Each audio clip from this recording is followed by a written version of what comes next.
नमस्कार। आज की हमारी चर्चा का विषय है वैराग्य। वैराग्य का अर्थ क्या है?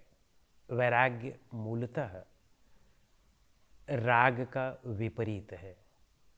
राग में वी उपसर्ग लगा देने से विराग हो जाता है और वही वैराग्य है। राग का मतलब आसक्ति होता है। महर्षि पतंजलि ने इसे भी एक क्लेश कहा है। उन्होंने कहा है कि सुखानुशयी राग है। सुख के पीछे पीछे जो चीज़ आती है वह राग है। कहने का मतलब है कि जब आप किसी भी विषय का भोग करते हैं तो उस विषय के भोग में जब आप सुख या दुख की भावना करते हैं, अज्ञानता के कारण हम सब सुख या दुख की भावना करते ही हैं, तो सुख या दुख की भावना के साथ ही उसमें राग जुड़ जाता है और द्वेष जुड़ जाता है। तो राग और द्वेष यही दुख का कारण है, क्योंकि सुख और दुख किसी भी विषय में जो हम लेते हैं, प्राणी और पदार्थ में जो सुख या दुख की भावना रखते हैं, वह अविद्या और अज्ञानता के कारण ही होती है। वह हमारे अपने मन की एक मान्यता होती है, एक धारणा होती है। किसी चीज़ में हमें हमें अच्छा लग रहा है तो हमको उसमें राग हो गया। ठीक उसी चीज़ में एक दूसरा व्यक्ति है जिसे अच्छा नहीं लग रहा है। तो चीज़ में सुख या दुख नहीं है, वह हमारी अपनी धारणा में है, हमारी अपनी सोच में है, हमारी अपनी समझ में है। तो उससे राग हो जाता है या द्वेष हो जाता है। तो जब राग हो जाता है तो उसका ठीक विपरीत ही वैराग्य है। राग ही दुख का कारण है, तो राग को दूर करने के लिए हमें वैराग्य का अभ्यास करना होता है। तो वैराग्य का मतलब राग का समापन कर देना या आसक्ति को दूर करके अनासक्ति ले आना। महर्षि पतंजलि ने वैराग्य को दो भागों में बांटा है, एक अपर वैराग्य और दूसरा पर वैराग्य। अपर वैराग्य क्या है? दृष्टानुश्रविक विषय वितृष्णस्य वशीकार संज्ञा वैराग्यम।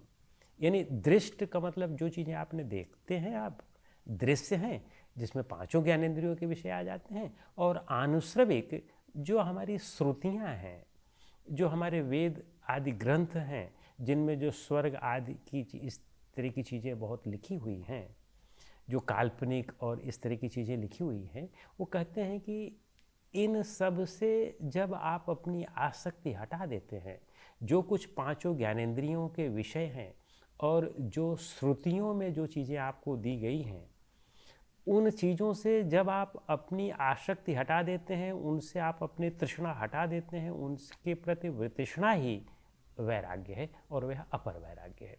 फिर इसके बाद वे पर वैराग्य कहते हैं कि तत्परम पुरुष ख्यातेर गुण वैतृष्णयम। जब आप गुणों के प्रति वितृष्णा हटा देते हैं, यानी अब आप सूक्ष्म वैराग्य की तरफ बढ़ रहे हैं। अपर वैराग्य तो एक स्थूल वैराग्य है। जब आप सूक्ष्म वैराग्य की तरफ बढ़ें, यानी गुणों के प्रति जो सतोगुण रजोगुण तमोगुण हैं, उनके प्रति जब वितृष्णा आप करने शुरू कर देते हैं, तब आपको अपने पुरुष का, अपने स्वरूप का ज्ञान होता है, और इसी को ही वो पर वैराग्य कहते हैं। और यह सबसे श्रेष्ठतम वैराग्य है। इसी वैराग्य से ही हम ज्ञान और कैवल्य प्राप्त कर सकते हैं या अपने दुखों से निवृत्त हो सकते हैं। वैसे वैराग्य को चार भागों में बांटा गया है, चार उसकी अवस्थाएं हैं।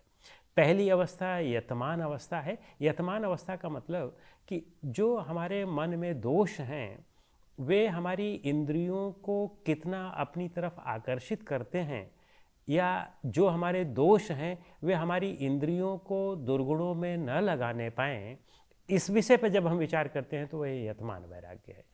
और व्यतिरेक वैराग्य वह दूसरी अवस्था है कि हमें इस बात का ज्ञान होता है कि हमारे कौन से मन के दोष वह हमारे वश में नहीं आ रहे हैं, और कौन से मन के दोष जिनको हम वश में कर लिए हैं। तो जो दोष मन के वश में नहीं आ रहे हैं, उन दोषों को अपने वश में करने का प्रयास करना ही व्यतिरेक अवस्था होती है। और फिर एकेंद्रीय अवस्था, उससे ऊपर की अवस्था होती है कि जब मन के दोष वे मन में तो उथल पुथल मचा लें, लेकिन वे इंद्रियों को इधर उधर करने में समर्थ न हो, इंद्रियां हमारे उस कार्य में न प्रवृत्त होने पाएँ, केवल मन में ही वे उथल पुथल मचाते हों तो उसे हम एकेंद्रीय वैराग्य कहते हैं।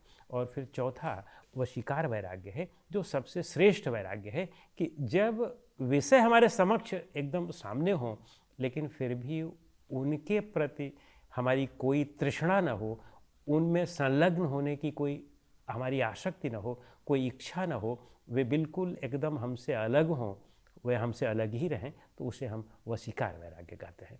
तो ये 4 प्रकार की अवस्थाएं होती हैं। तो वशीकार सर्वश्रेष्ठ वैराग्य है, जिसे हम पर वैराग्य भी कह सकते हैं। वैराग्य ये हमारे राग और विराग ये दोनों हमारे बुद्धि के ही धर्म हैं, और इन बुद्धि के धर्मों से ही हम कैसे राग से विराग की ओर आते हैं और विराग से फिर ज्ञान की ओर बढ़ करके अपने पूर्ण दुखों से मुक्त हो सकते हैं। नमस्कार।